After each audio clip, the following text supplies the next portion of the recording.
하나님께서 오늘 저에게 주시는 말씀은 사무엘하 6장 1절부터 16절까지 말씀인데요. 같이 돌아가면서 제가 한 절, 여러분이 한 절 읽도록 하겠습니다. 제가 먼저 읽을게요. 다윗은 또다시 이스라엘에서 뽑힌 사람 3만 명을 모았습니다. 2절, 다윗은 그의 모든 백성들과 함께 유다의 바알레로 가서 그곳에 있는 예루살렘으로 옮겼습니다. 그 궤는 그룹들 사이에 계신 만군의 여호와의 이름으로 부르는 궤였습니다. 다윗의 부하들은 다윗의 궤를 새 수레 위에 놓았습니다. 그들은 그것을 언덕 위에 있는 아비나답의 집에서 가지고 나왔고 아비나답의 아들인 우사와 아요가 그것을 이끌었습니다. 4절, 그들이 아비나답의 집에서 하나님의 궤를 싣고 나올 때에 아요가 그 앞에 걸었습니다. 다윗과 모든 사람들은 여호와 앞에서 잣나무로 만든 온갖 악기를 연주했고 수금과 비파와 소고와 양금과 제금으로도 연주했습니다. 다윗의 부하들이 나곤의 타작 마당에 이르렀을 때 소들이 뛰어서 하나님의 궤가 수레에서 떨어지려 했습니다. 그때 여호와께서 우사에게 노하셔서 그를 죽이셨습니다. 이는 우사가 아무나 만질 수 없는 궤를 만졌기 때문입니다. 우사는 하나님의 궤 곁에서 죽었습니다. 다윗은 여호와께서 우사를 죽이신 일 때문에 화가 났습니다. 그래서 그곳의 이름을 우사의 벌이라고 부를 뜻으로 베레세 우사라고 불렀습니다. 오늘도 그 이름이 남아 있습니다. 다윗은 그날부터 여호와를 무서워했습니다. 다윗은 이래서야 어떻게 여호와의 궤를 무사히 옮길 수 있겠느냐고 말했습니다. 그래서 다윗은 여호와의 궤를 다윗성으로 옮기지 않고 그 대신 그것을 가드 사람인 오벳 에돔의 집으로 가지고 갔습니다. 여호와의 궤는 오벳 에돔의 집에 3달 동안 머물러 있었는데 여호와께서는 오벳 에돔과 그의 온 집안에 복을 주셨습니다. 백성들이 다윗에게 말했습니다. 여호와께서는 오벳 에돔의 집에 복을 주셨습니다. 그에게 속한 모든 것이 복을 받았습니다. 이것은 하나님의 궤가 그곳에 있었기 때문입니다. 그 이야기를 들은 다윗은 기쁜 마음으로 오벳 에돔의 집으로 가서 하나님의 궤를 가지고 다윗성으로 올라갔습니다. 13절, 여호와의 궤를 따르는 사람들이 6걸음을 걸었을 때 다윗은 소와 살찐 14절 읽어주시고요. 그리고 나서 여호와의 앞에서 온 힘을 다해 춤을 추었습니다. 다윗은 거룩한 옷을 입고 있었습니다. 다윗과 모든 이스라엘 백성들은 기쁨으로 소리를 질렀습니다. 그들은 여호와의 궤를 성으로 가지고 들어가면서 나팔을 불었습니다. 다 같이 여호와의 궤가 다윗성으로 들어올 때 사울의 딸 미갈이 창에서 보고 있었습니다. 미갈은 다윗이 여호와 앞에 뛰어며 춤추는 것을 보고 다윗을 깔보았습니다. 자, 우리 가슴에 손을 얹고 믿음을 고백하고 오늘 하나님께서 주시는 말씀 받을게요. 제가 먼저 고백하겠습니다. 하나님은 나를 사랑하십니다. 나는 그 사랑 안에 있습니다. 하나님은 오늘 나에게 말씀하실 것입니다. 그 말씀에 능력이 있습니다. 그 말씀에 생명이 있습니다. 나의 마음을 하나님께 열겠습니다. 나의 생각을 예수님께 집중하겠습니다. 들은 만큼 변합니다. 들은 만큼 행복해집니다. 교회가 해야 하는, 그리고 교회가 할 수 있는 최우선의 행위는 예배입니다. 일단 아멘으로 받으시기 바랍니다. 교회가 당연히 해야 될 것들이 굉장히 많습니다. 복음을 전해야 하고 성도들의 신앙을 양육해야 하고 아프고 어려움에 빠져 있는 성도들을 위로해야 하고 또 가난하고 소외된 사람들을 구제하는 일에 힘써야 되고 땅끝까지 복음을 전하는 선교에도 힘써야 합니다. 다음 세대에게 우리의 믿음을 물려주는 일, 얼마나 중요한 일입니까? 근데 그 어느 것도 하나님을 예배하는 것보다 우선될 수 없고 우선돼서도 안 됩니다. 저희가 사무실을 성수동으로 옮겼잖아요. 제가 어저께 사무실에 나와 있다가 점심시간이 돼서 바깥으로 나왔는데 그 성수동에 사람들이 얼마나 많은지, 그것도 뭐 평균 연령 20대 중반이에요. 제가 걸어 다니는데 좀 민망하더라고요. 근데 막 얼마나 사람들이 많은지 제가 늘 마음 한켠에 있는 아픔이 뭐냐면, 저희가 상문고등학교로 이사 오면서 드림플러스라고 하는 예배가 없어졌거든요. 그게 너무너무 제가 마음이 아파서 빚진 자 같은 그런 심정으로 지금 있는데, 그 성수동에 그 드림플러스 같은 전도하는 예배 만들어야 되겠다라는 뜨거운 마음이 드는 거예요.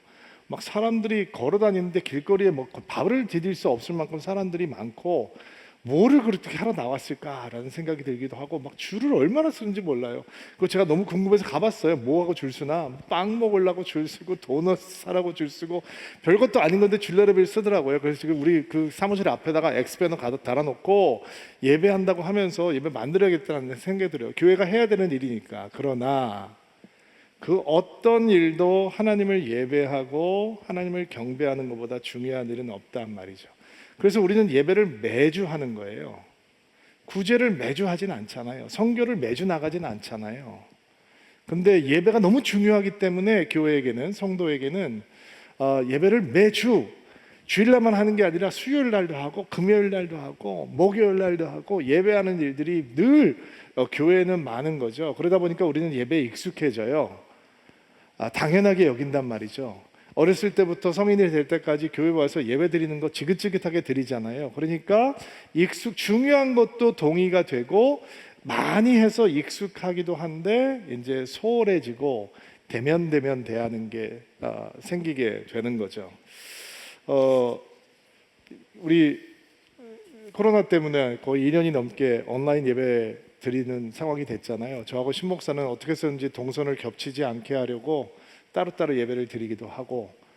여러분은 어떠셨어요? 비대면 예배 드리면서 처음에는 왜 교회에서 이런 메시지들이 아이들하고 성인한테 나갔잖아요. 온라인으로 예배 드리지만 복장도 단정하게 그리고 미리 예배 드리면서 준비해 주셨으면 좋겠다. 그러면 어떤 분들은 딱 집에서 양복도 갖춰 입고 복장도 갖춰 입고, 특별히 아이들은 인증샷을 보내줬거든요. 잠옷 입고 인증샷 보내면 안 된다라는 얘기 듣고 옷 이렇게 고쳐 입고 예배를 드리기도 하고. 근데 시간이 지나면서 어떻게 돼요? 여러분 이렇게 유튜브 켜놓고 TV 화면 앞에 앉아서 준비기도 하셨어요? 하나님 오늘도 나에게 예배 은혜 주십시오. 이 자리가 하나님 만나는, 처음에는 몇 번 했겠죠. 근데 저부터도 어떻게 됐냐면, 너무 부끄러워요. 저부터도 어떻게 되냐면 예배 준비를 기도하면서 준비하는 게 아니라 커피를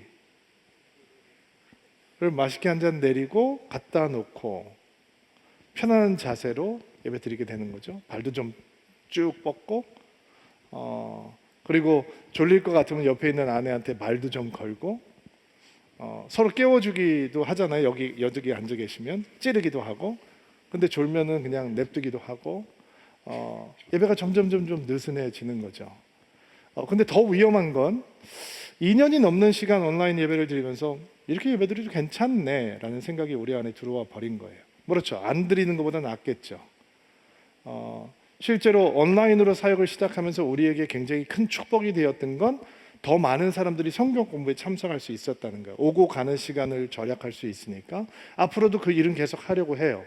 온라인으로 양육하고 돌보는 일들을 계속 해야 되는데, 예배는 이상하게 온라인을 들으면서 살아나는 게 아니라 이렇게 좀 매너리즘에 빠지고 생명력이 상실되고. 아마 그래서 신 목사님께서 우리 예배에 대해서 좀 2주 동안 다 아는 얘기지만 나눠보자라고 하는 뜨거운 마음이 생긴 게 아니라는 생각이 들어요.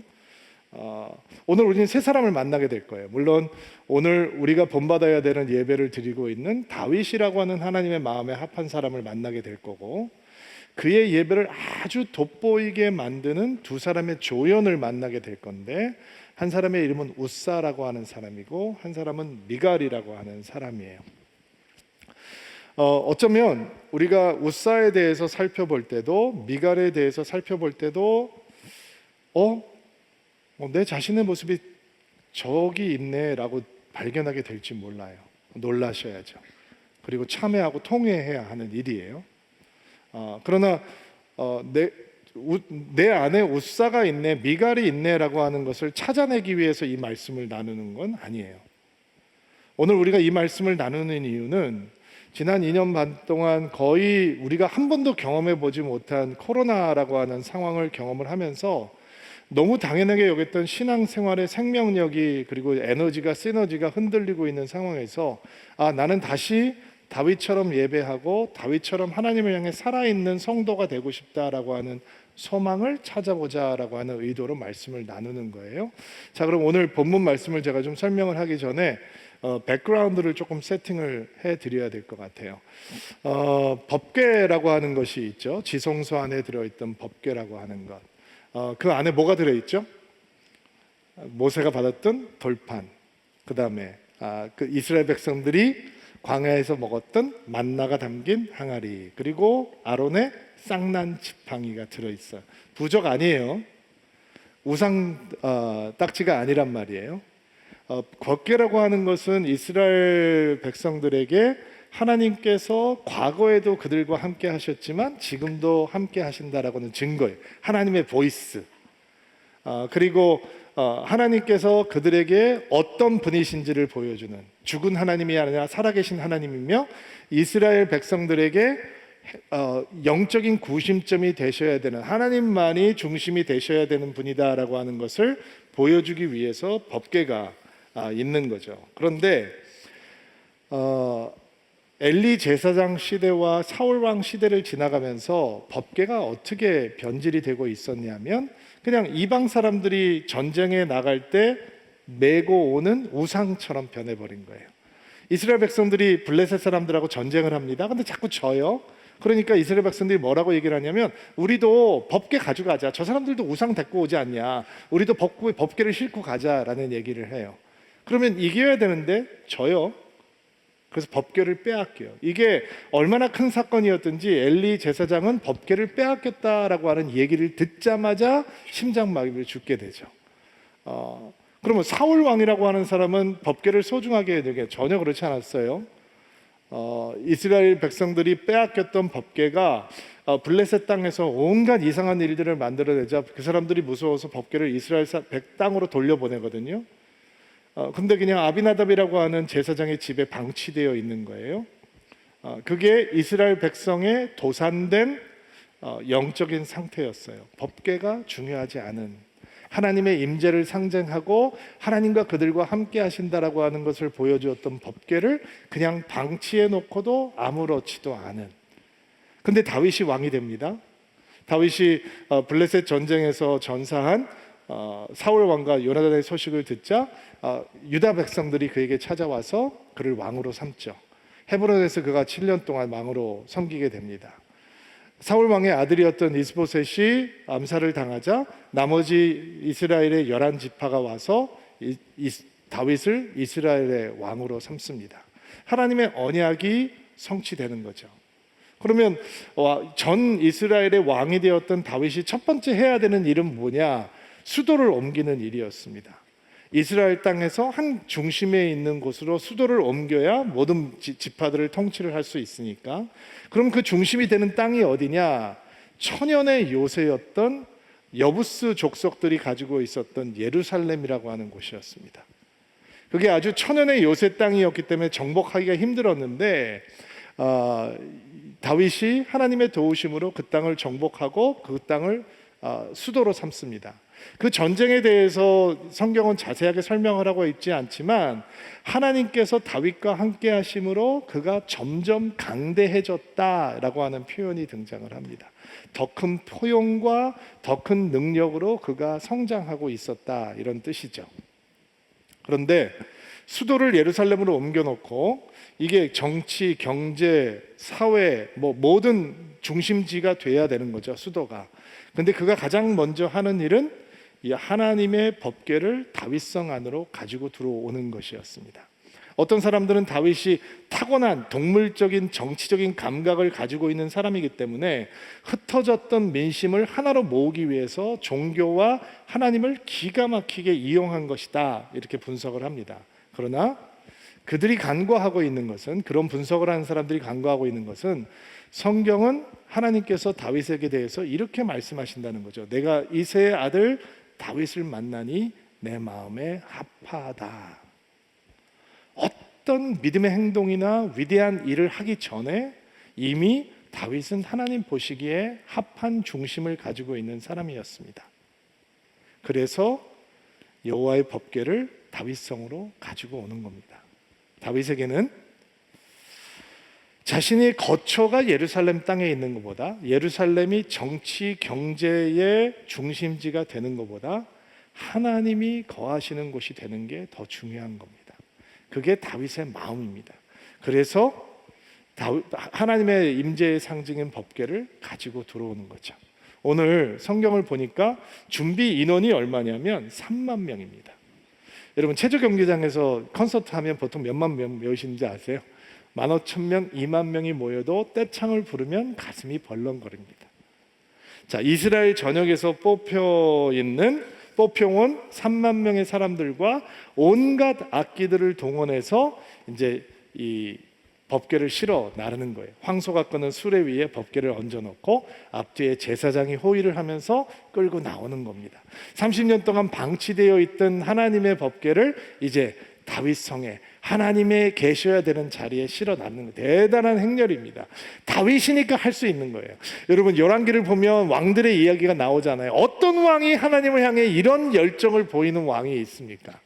다윗이니까 이렇게 할 수 있는 거예요. 근데 이상한 일이 발생을 합니다. 6절, 7절 말씀, 오늘 말씀 한번 볼게요. 읽어주세요. 시작.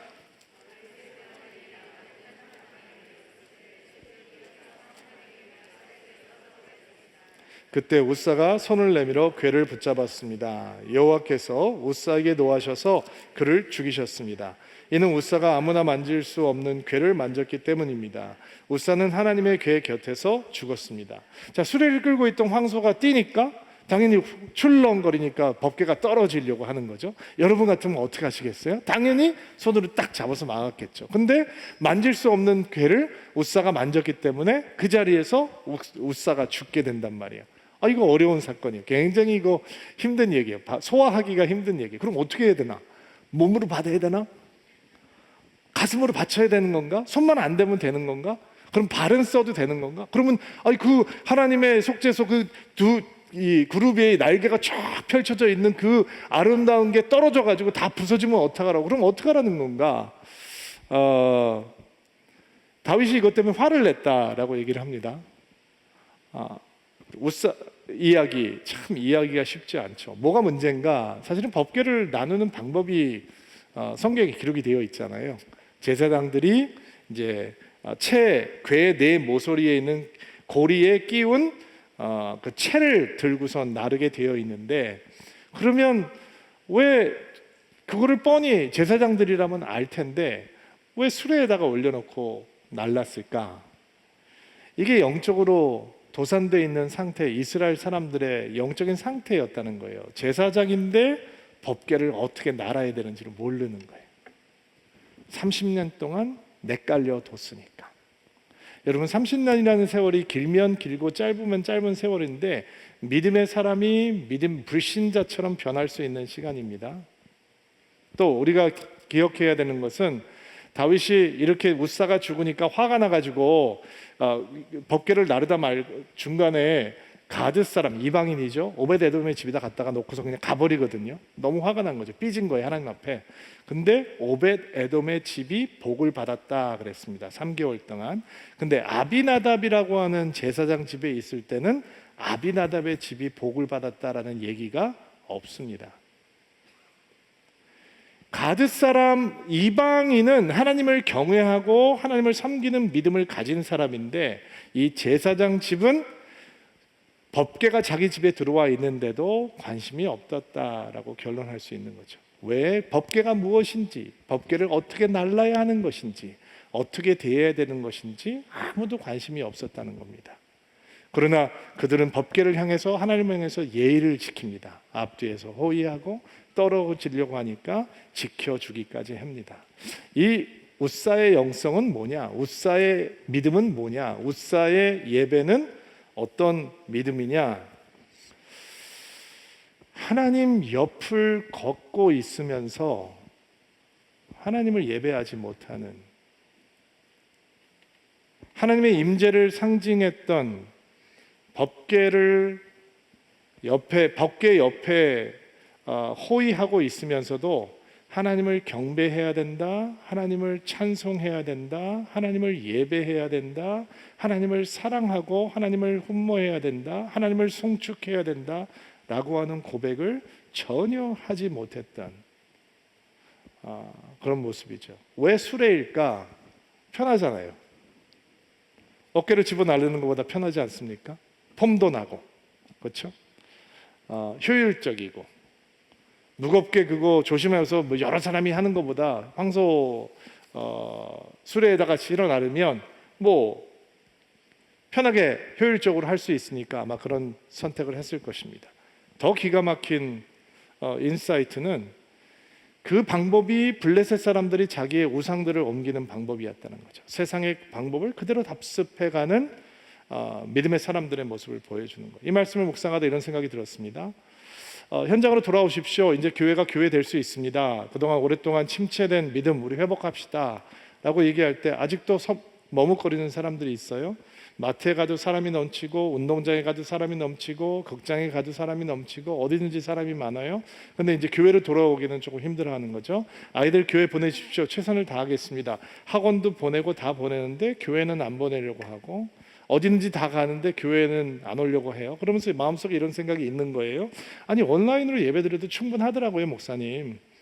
저희들 자꾸 가면 교회가 주차 때문에 좀 힘들잖아요. 그러니까 저희들은 좀 저희가 희생하고 집에서 예배 드릴게요 라는 마음이 있는 거죠. 그것으로도 충분하지 않느냐라는 거예요. 편리하게 효율적으로. 근데 예배는 편리함만으로 만들어갈 수 없는 거예요. 효율성만 따져서 하나님에 나올 수 있는 예배가 아닌 거예요.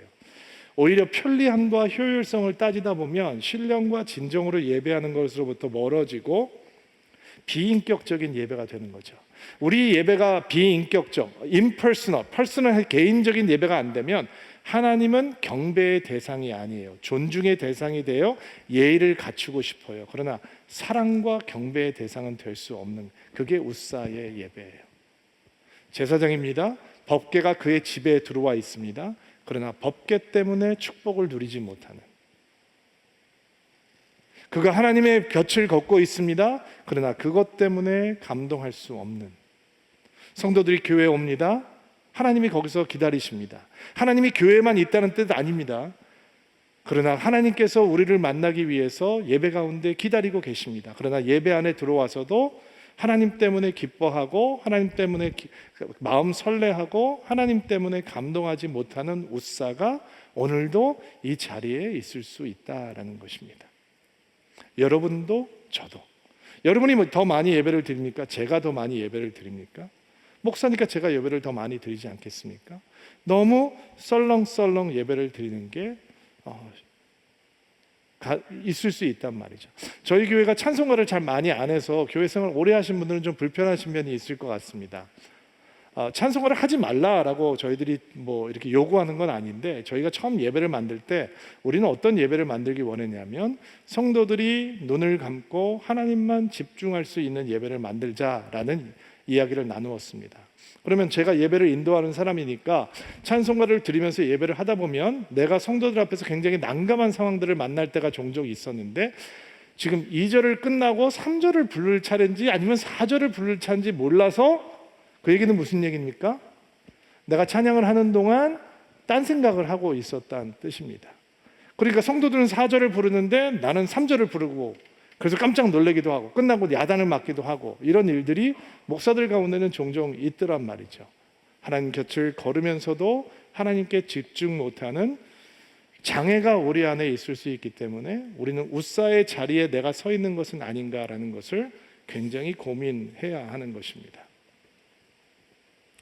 여러분 혹시 가나안 성도라고 하는 말을 들어보셨습니까?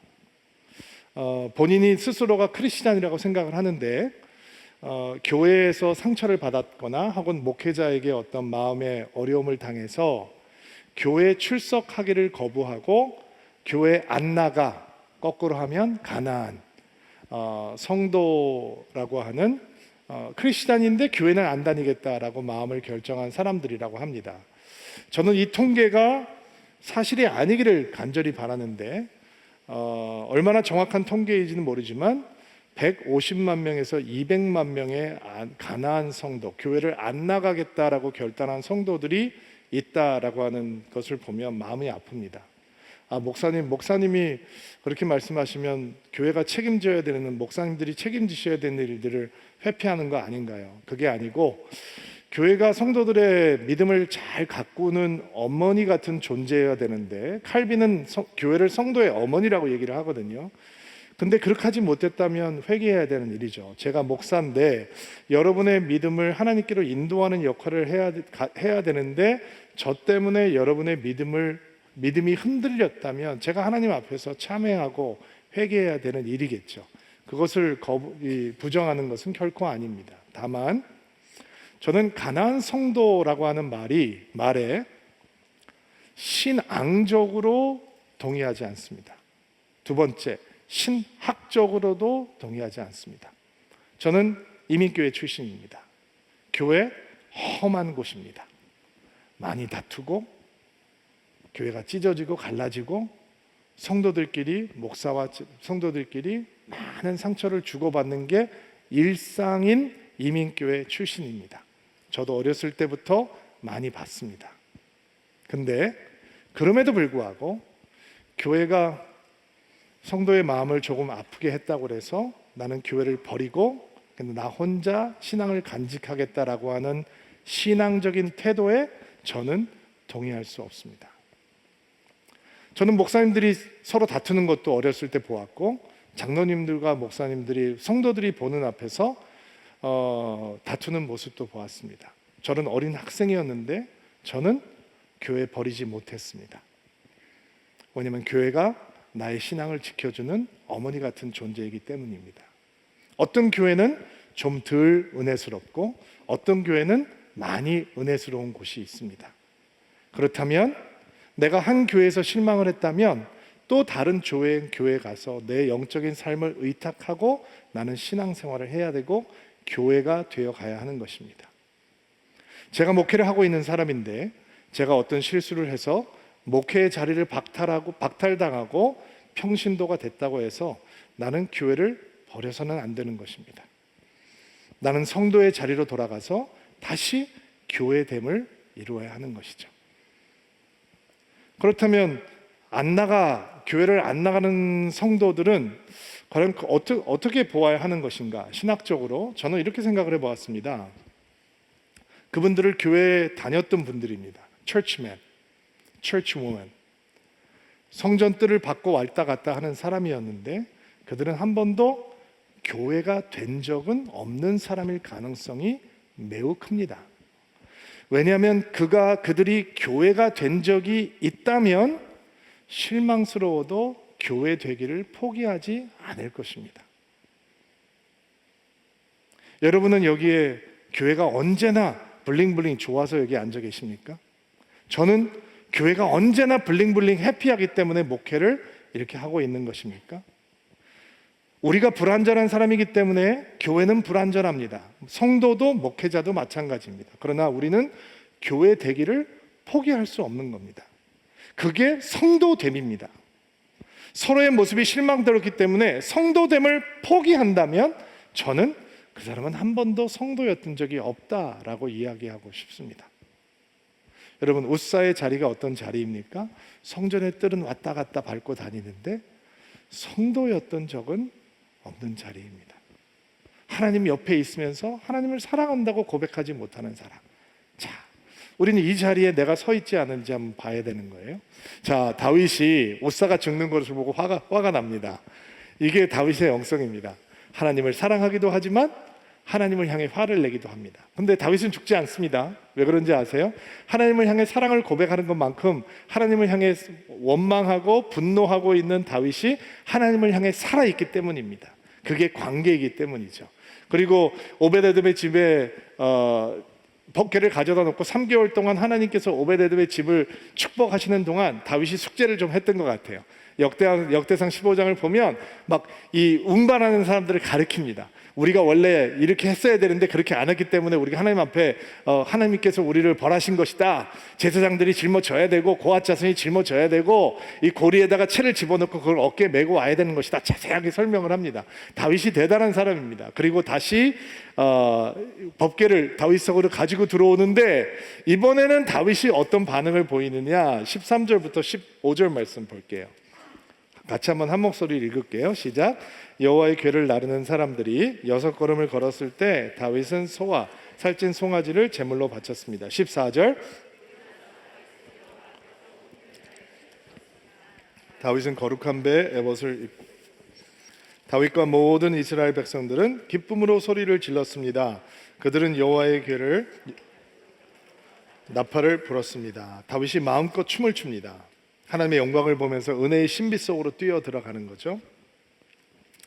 그러면 지금 쇼맨십이냐? 다윗이 왕인데 하나님의 궤가 들어오는 것을 보면서 백성들을 보여주기 위해서 쇼맨십을 하는 것이냐? 그렇지 않습니다. 여러분, 다윗 안에 이 찬양이 있습니다. 아버지의 양을 칠 때 들판에 혼자 목동의 역할을 감당할 때도 그의 영혼은 하나님을 향한 찬양으로 가득했었습니다. 그가 불렀던 수많은 노래들이 시편의 기록으로 남아 있는 거죠.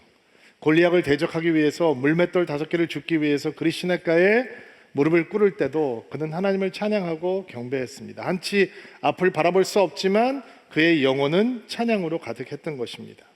이유 없이 사울에게 쫓기면서 동굴에서 광야로 도망자의 신세로 전전할 때도 그는 하나님의 이름을 높이고 송축하는 일을 멈추지 않았습니다. 그가 왕이 되어서도 하나님께서 그를 점점 강대한 왕으로 만들어주는 자리에서도 그의 마음은 하나님을 향한 찬양으로, 예배로 가득했었습니다. 그가 왜 찬양하고 있을까요? 왕이 되었기 때문에, 그가 이스라엘의 최고의 용사이기 때문에, 그가 하나님을 향해 해주신 게 많으니까, 받은 게 많으니까 찬양하고 있는 것일까요? 아닙니다. 받은 게 많아서 찬양해야 한다면, 그러면 어쩌면 우리 중에 어떤 사람들은 평생 하나님 앞에 제대로 찬양하지 못하고 인생을 마무리할 사람도 있을지 모릅니다. 그는 받은 것이 많아서 찬양하는 것이 아닙니다. 그는 하나님 때문에 찬양하는 겁니다. 하나님 때문에 찬양하는 겁니다. 한 번도 그는 왕을 만들어 달라 얘기하지 않았습니다. 다윗은 자신의 인생을 돌아보면서, 자기의 하나님을 바라보면서 그렇게 찬양하지 않고는 배길 수 없는 하나님이 보이는 겁니다. 그가 거룩하지 못할 때 하나님 그에게 거룩한 힘 부으셨고, 목숨을 걸고 전쟁터에 누빌 때 하나님은 그의 피난처셨고, 그가 한치 앞도 볼 수 없는 암흑 같은 시대를 지나고 있을 때, 시간을 지날더라도 여호와께서는 그분의 구원에 뿌리셨고, 그분의 노래이셨고, 어두운 밤에 눈물 흘리며 기도할 때 그분은 다윗의 반석이셨습니다. 그래서 찬양하는 겁니다. 왜 예배하는가?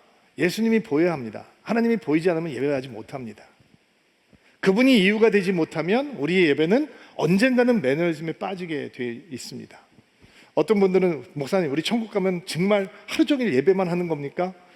일주일에 한 번 드리는 것도 이렇게 지겨운데 영원토록 예배를 드린다면, 그렇죠, 그렇게 생각하겠죠. 근데 그분이 이유가 되시면, 그분이 우리의 전부가 되시면 우리는 그분을 경배하는 순간이 얼마나 보배로운 순간인지를 깨닫게 되는 것입니다.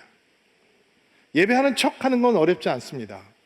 사람들이 보기 때문에, 내가 어떤 직분을 가지고 있기 때문에 사람들이 볼 때 내가 주님 앞에 예배자인 척 하는 것은 어렵지 않습니다. 예를 들어서 제가 다른 교회 집회를 하러 갑니다. 저희들은 목사들이 밑에 내려와서 앉는데, 많은 교회들이 목사들은 이 위에 올라와서 앉잖아요.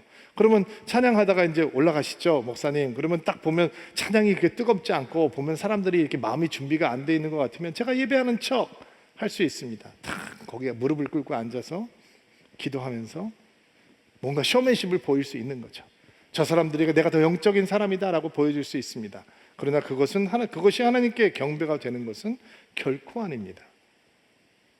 예전에 오래전 일인데, 지방에서 전도 집회를 인도해 달라고 그래서 인도를 하기 위해서 내려갔는데, 이제 많은 불신자들이 와서 참여를 하고 있는데, 특순을 맡았던 노래하는 분이 시간을 좀 일찍 와주시면 좋겠는데, 워낙 유명한 분이니까 늦게 시간이 아주 바쳐서 간당간당하게 도착을 하셨어요.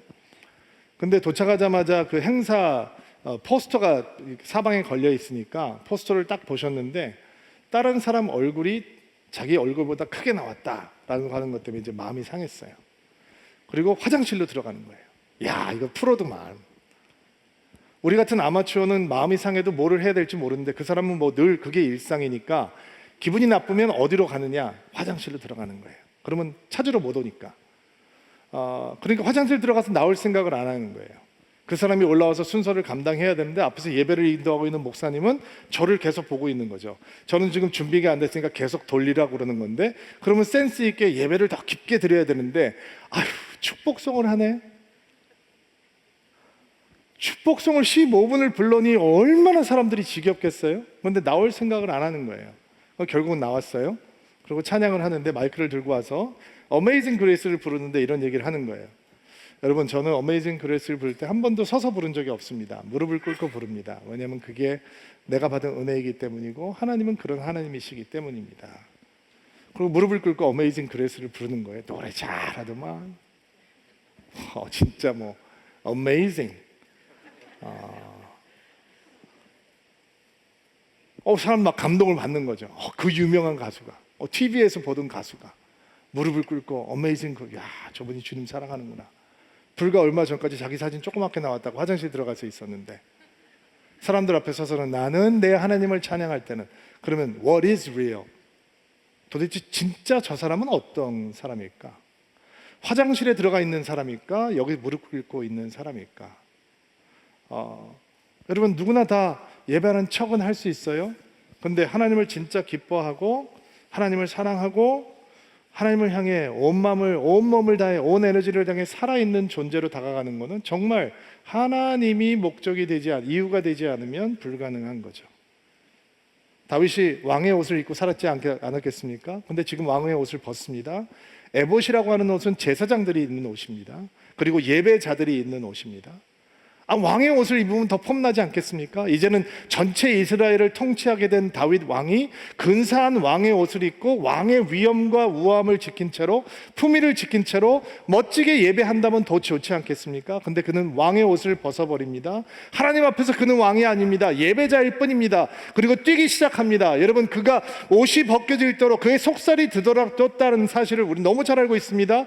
그의 땀을 보셔야 됩니다. 그의 숨가빠하는 것을 보셔야 합니다. 그의 눈을 보셔야 합니다. 그의 눈엔 사랑이 가득하고 기쁨이 가득합니다. 그리고 눈물도 흐릅니다. 이거는 흘려본 사람만 아는 것입니다. 하나님을 경배할 때 그 흐르는 주체할 수 없는 눈물을 흘리며 내가 무엇이건대 아버지께서 나를 이렇게 존귀하게 하시나이까? 내 민족이 무엇인데 내 민족을 이렇게 존귀하게 하나님께서 하십니까? 그는 하나님을 예배합니다. 여러분과 저에게는 이 예배의 시간이, 자리가 필요합니다. 하나님을 향해 뛸 수 있는 자리가 필요한 겁니다. 하나님을 향해 살아있을 수 있는 자리가 필요한 겁니다. 왜냐하면 이 하나님을 향해 깨어있는 자리가 없다면 우리는 우리 자신에 대한 과도한 관심과 애착에 중독이 되어버릴 겁니다. 우리가 하나님을 기뻐하고 하나님 앞에 모든 마음과 사랑을 드리는 예배의 자리가 없다면 우리 자신에 대한 삐뚤어진 사랑과 탐심이 우리를 망쳐버릴 겁니다. 그리고 흩어지고 분산된 우리의 마음을 하나님께 돌려드릴 기회를 찾지 못하고 말 것입니다. 그리고 착각하겠죠. 나는 법계 옆을 걷고 있는 사람이야. 나는 법계에 호송하고 있는 책임자야. 내가 예배와 상관없이 살아가고 있으면서도 성전뜰을 받고 왔다 갔다 한다는 사실만으로 내가 예배자가 된 것을 착각하게 될 줄도 모릅니다. 우리의 고집과 우리의 집착이 너무 세기 때문에 오직 하나님만 높이고 하나님만 기억하고 하나님만 예배하고 하나님의 이름만을 부르는 자리가 우리에게 있지 않는다면 우리를 애타게 찾으시는 하나님 앞에 우리의 마음과 우리의 사랑과 우리의 존재를 드릴 수 있는 자리를 찾지 못하게 될 것입니다. 우리가 예배를 목숨처럼 지키고 사랑해야 되는 이유는 그 시간을 통해서만 우리의 삶에 하나님의 선하심, 하나님의 크심, 하나님의 신실하심, 하나님의 어떠하심에 온 마음을 들이고 집중할 수 있기 때문입니다. 여러분, 그 예배가 하나님을 기쁘게 합니다. 어느 날 저희 저희 아이들이 아빠 이렇게 한번 예배를 하고 싶은데 잘 안 돼, 이런 얘기를 하더라고요. 저희 아이들은 저희 교회에서 신앙생활하면서 굉장히 힘들었습니다. 말이 안 되니까 힘들었습니다. 목사님 좀 가르치시죠. 그러게 말입니다. 한국말을 못하는 아이들을 중고등부 생활을 하면서 교회 안에 머물게 하는 것, 저한테는 굉장히 버겁고 힘든 일이었습니다. 해줄 수 있는 게 없더라고요. 그래서 아이들이 학교로 대학을 진학하면서 제가 뜨겁게 기도했던 건, 하나님 좋은 교회 만나게 해주세요. 근데 아이들이 좋은 교회를 만났습니다. 주님을 인격적으로 만났습니다. 그리고 예배하고 싶어지는 거예요. 다윗처럼 춤추며 얘기하고 싶은데 자기 체면, 사람들의 눈이 너무 창피하다는 거예요. 어느 날 크리스마스 때 저희 5식구가 모였는데 저녁 식사를 하고 갑자기 아이들이 예배 음악을 틀어놓기 시작하는 거예요. 그리고 우리 예배하자는 거예요. 목사인 저도 뻘쭘하더만요. 그거 어색하더만. 성도 앞에서 하면 우리 목사님 진짜 훌륭하셔 할 텐데 성도들이 보는 것도 아니고, 그리고 집에서 예배를 하는데 애들이 뛰기 시작하는 거예요. 뛰기 시작하는데 내가 어떻게 반응해야 되나, 어떻게 주님. 저도 뛰기 시작했어요. 근데 참 이상하죠? 이렇게 훌륭한 밴드가 있는 것도 아니고 우리 안 목사님처럼 좋은 예배 인도자가 있는 것도 아닌데 제 눈물이 나기 시작하는 거예요. 그 하나님, 그 하나님 앞에 뛸 수 있다는 것이, 저분 내 하나님이신데, 내 주님이신데, 내가 여기서 춤추면 사람들이 목사님 춤 못 추신다, 멈치 울 텐데 내가 뛰는 순간 내 새끼가 나를 위해서 뛰는구나, 우리 아버지는 좋아하실 텐데, 이런 마음이 드는 거예요. 여러분, 이 예배가 우리를 살리는 거예요. 이 예배가 있어야 진짜 교회가 되는 거죠. 근데 이렇게 뛰면은 여러분 감동해야죠, 그렇죠? 근데 감동하지 못하는 사람이 있어요. 16절 읽어보세요. 시작. 여호와의 개가 다윗성으로 들어올 때 사울의 딸 미갈이 창에서 보고 있었습니다.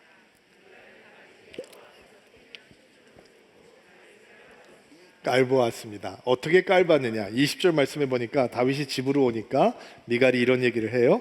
다윗이 자기 집 사람들을 축복하기 위해 집으로 돌아갔습니다. 그런데 사울의 딸 미갈이 다윗을 맞으러 나와서 말했습니다. 오늘은 이스라엘 왕이 체면을 잃었군요. 당신은 당신 신하들의 여종이 보는 앞에서 몸을 드러내었어요. 당신은 부끄러움도 모르고 몸을 드러내는 바보 같았어요.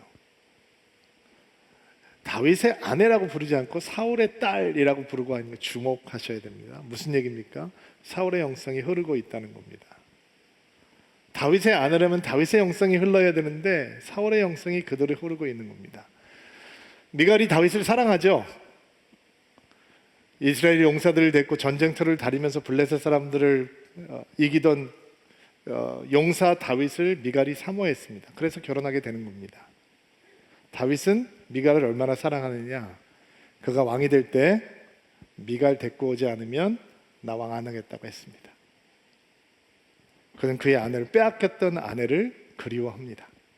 근데 다윗 옆에 있으면서도 하나님의 마음에 합한 사람이 아니라 사울의 딸로 살아갑니다. 여러분, 지금 미갈은 공주병에 걸린 사람 아닙니다. 공주입니다.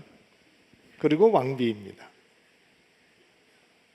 이스라엘의 용사 다윗은 사랑할 수 있습니다. 그리고 왕으로 위엄에 가득 찬 옷을 입고 있는 그 다윗은 사랑의 대상이죠. 그러나 왕의 옷을 벗어버리고 하나님 앞에서 예배자의 옷을 입고 땀이 흐르도록 뛰는 다윗은 경멸의 대상입니다. 왜요? 사울의 딸 미갈은 하나님을 모릅니다. 하나님에 대해서는 이야기 많이 듣습니다. 왜 자기 아버지를 선택하셨는지, 사울 왕이 이스라엘에서 그렇게 겸손한 자였을 때 그 미약한 집안의 사람을 선택해서 어떻게 왕을 삼아 주셨는지, 목동이 어떻게 하나님의 왕이 되었는지 다윗의 이야기도 미갈은 익숙합니다. 그러나 그 이야기가 미갈 안으로 들어온 적은 없습니다. 그 이야기가 미갈의 이야기가 된 적은 없습니다. 그래서 그는 하나님을 향해 뛰는 다윗을 경멸하고 있는 것입니다. 얼마나 위험한 자리입니까? 하나님을 기뻐하면서, 기뻐하지 못하면서 하나님을 기뻐하는 사람들을, 하나님을 예배하는 사람들을 조롱하는 자리, 마음대로 판단하는 자리, 시끄럽게 떠드는 자리. 성도들이 예배자가 되지 않으면 이렇게 미갈의 자리로 떨어질 수 있다라는 것입니다. 미갈의 자리는 구경꾼의 자리입니다. 방관자의 자리입니다.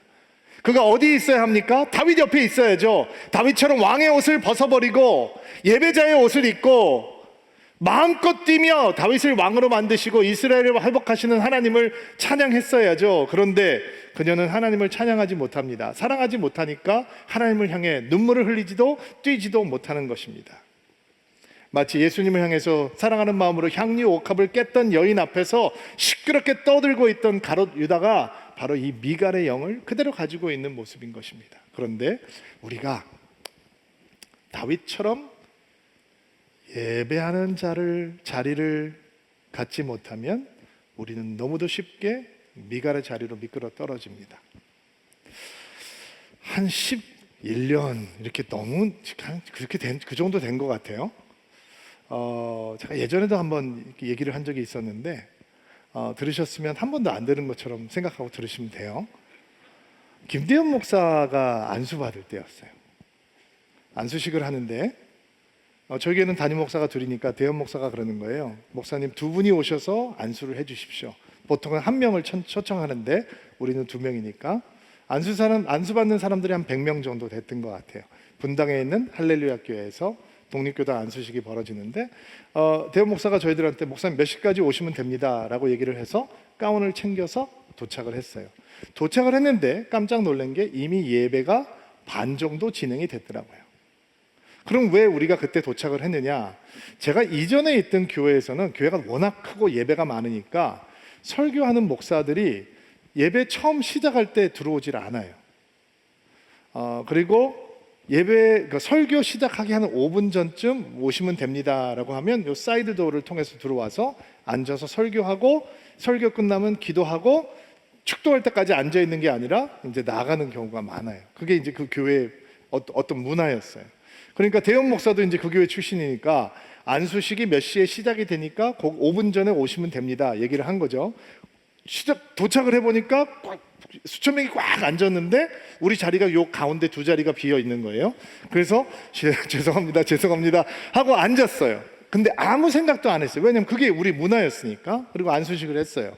올라가서 100명의 목사들이 안수를 받고 101명의 안수위원들이, 왜냐면 대원 목사는 둘이니까 안수를 하고 끝났어요. 그럼 여기 앉아서 기다려야 되는데 그게 우리 문화가 아니니까 우리는 끝나면 나가야 되니까 거기다 앉았다가 죄송합니다 그리고 또 나와서 가운을 걸어놓고 바깥에 나왔어요. 바깥에 왔더니 많은 사람들이 바깥에서 떠들고 있었는데, 대화를 하면서 교제하면서 있었는데 익숙한 얼굴들이 많이 보이더라고요. 이전에 있던 교회 사람들도 거기서 안수를 받으니까 그 사람들이 이제 밖에 있었던 거예요. 바깥에 나와서 제가 무슨 얘기를 했냐면, 무슨 목사 안수 예배를 이렇게 은혜스럽지 않게 기획을 하냐, 이렇게 기회가 있으면 좋았을 텐데 이렇게 예배들을 드려 제가 시끄럽게 떠들어댔어요. 짓거리가 된 거죠. 설교하면서 이런 거친 표현을 써서 죄송해요. 근데 제가 그렇게 짓거리가 됐어요. 한 시간을 더 예배를 하고 순서가 진행이 되더라고요. 근데 갑자기 한 3시간 정도 예배가 진행이 된 다음에 제 뒤에 있던 성전 문이 활짝 열리면서 큰 우렁찬 찬송 소리가 들리는 거예요. 100명의 안수받은 목사들이 자기의 신앙의 고백으로 찬송 하나를 부르는데 어떤 찬송이냐? 무슨 찬송일 것 같아요? 푸른 바다 나서니 몸 어디든지 가오리다. 찬양을 진짜 막 온 힘을 다해서, 분명 잊어버리겠지만 그날은 다 힘을 다해서 찬양을 하는 거예요. 3절까지 막 우렁차게 찬양을 하는 거예요. 그 한가운데는 저에게는 아버님 같은 멘토 같은 목사님이 예배를 인도하고 계셨고, 그분은 이미 3-4시간 동안 예배를 드리고 계셨어요. 그리고 제가 돌아보면서 제 자신을 보게 됐어요. 저들은 지금 얘기하고 있는데 나는 떠들고 있구나, 짓거리고 있구나. 예배를 이렇게 드려야 되네, 저렇게 만들어야 되네. 와, 부끄럽더라고요. 진짜 부끄럽더라고요. 내가 다시는 나의 하나님 앞에서 이 모습 보여드리고 싶지 않다. 진짜 수치스러웠어요. 그리고 제 입술을 다물었어요. 저들은 예배자고 나는 예배자가 아닌데, 나는 예배자들에 대해서 떠들고 있었어요. 미갈의 자리죠, 유다의 자리죠. 여러분, 우리가 다윗처럼 춤추지 않으면 떠드는 사람 되는 거예요. 예배에 대해서. 예배드리는 자들에 대해서. 왜 저렇게 오바야? 뭐가 이렇게 길어? 아이고 또야? 그러나 다윗의 자리에 머무는 순간 오늘 하나님을 향해 눈물을 흘리고 뛰게 돼요. 일상으로 돌아옵니다. 어떤 사람은 옷사처럼 걸을 거예요. 하나님을 향해서 예의를 갖추겠죠. 그러나 그는 서서히 죽어가고 있는 거예요. 하나님을 사랑하지 못하기에. 어떤 사람은 예배를 멀리서 봐요. 예배 드리고 있구나. 아유 좀 품위가 없네. 경멸하고 조롱해요. 그리고 하나님과 멀어지는 거죠. 근데 어떤 사람들은 세상에서 입었던 옷을 벗어버리고 오직 예배자의 옷을 입어요. 그리고 하나님을 향해 뛰기 시작해요. 경배하기 시작해요. 하나님만이 나의 최고입니다. 전부입니다. 하나님이 나의 삶의 이유입니다. 주님 앞에 예배하는 것으로 그의 생명들을 찾아가요. 여러분 어느 자리에 서시겠습니까? 서울드림교회가 일상을 회복하는 드림인들이 다윗처럼 춤추는 예배자가 되기를 소망하는 놀라운 은혜가 있게 되기를 주의 이름으로 축복합니다. 가슴에 손을 얹고 안수하시고요. 여러분을 축복하겠습니다. 하나님, 예배가 우리에게 너무 익숙합니다. 그래서 웃사같이 예배를 해도 미갈처럼 예배를 구경하면서도 우리 예배가 흔들리는지를 깨닫지 못할 때가 있습니다. 주님 말씀 앞에 섭니다. 살아계신 우리의 하나님 앞에 섭니다. 그리고 다윗처럼 하나님 앞에 예배하고 춤추고 경배하고 주 앞에 소리를 높이는 진정한 예배자가 되기를 원합니다. 코로나 때문에 흔들렸던 우리의 예배 일상이 다윗의 예배로 회복되는 놀라운 축복이 있게 도와주옵소서. 아직 교회에 돌아오지 못하고 있는 사람들, 다윗처럼 춤을 추며 하나님께로 돌아오는 날이 속히 일어나게 하시고, 특별히 우리 아이들, 우리의 청소년들, 우리 젊은이들이 다윗처럼 소리 지르고 노래 부르며 땀을 흘리고 주 앞에 춤을 추며 예배하는 모습 속히 회복될 수 있도록 은총을 베풀어 주시옵소서. 예수님의 이름으로 기도하옵나이다.